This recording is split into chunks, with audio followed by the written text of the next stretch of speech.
Was it once possible to take a train from London to Exeter and see the Tay Bridge in Scotland en route? Or board the Flying Scotsman and gain a view of Durham 10 minutes out of King's Cross? The answer to each question was yes, if you had a carriage panel to gaze at during your journey.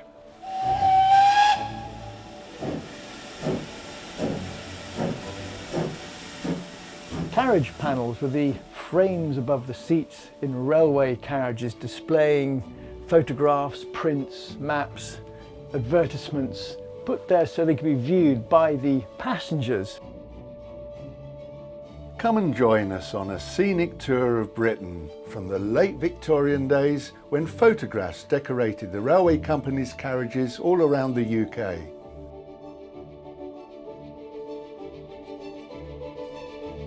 Travel with us to the pre-war days when an art explosion took place in the new express trains and etchings and prints of landscape paintings began to enhance the interiors of carriage compartments. Like the pictorial posters on railway stations, and often by the same leading artists, these landscapes of Britain brought a splash of colour to a dreary or routine journey. Between the late 1930s and the mid-1960s, the railway publicity departments moved into colour reproduction and employed the services of some of the leading watercolour artists of the day to paint scenes from all around Britain. Trains became travelling art galleries. Fine art was rapidly becoming accessible to the general public.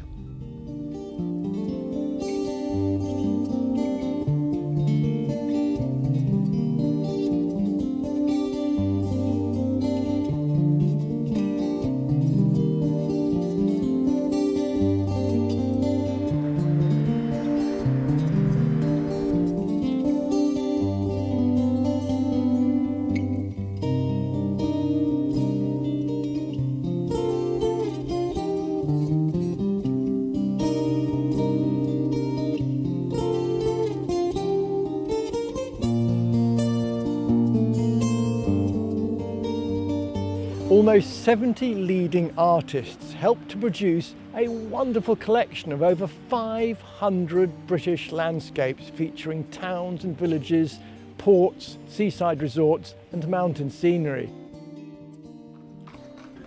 Roads were then largely empty except for horses and carts, and any vehicles looked positively prehistoric. Many cities, towns and villages were unspoiled by major building developments. Steam locomotive was still king and, of course, most people still travelled to their holiday destinations by train. The widespread closure of a large proportion of the British Railways network in the early 1960s had not yet taken place, and most of the country could still be reached by train, often on pleasant but little used rural and branch lines. Along our route, we will experience some delays due to the wartime hostilities. And we can stop off on our travels to appreciate the artists, their watercolour styles and the wonderful artwork they created.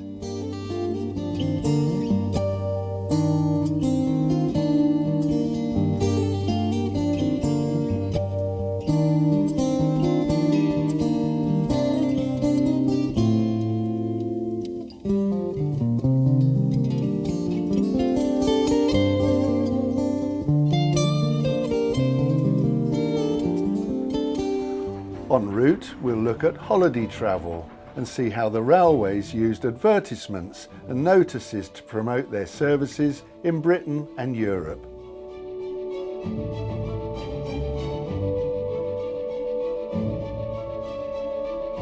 How tube trains in London used their many panels.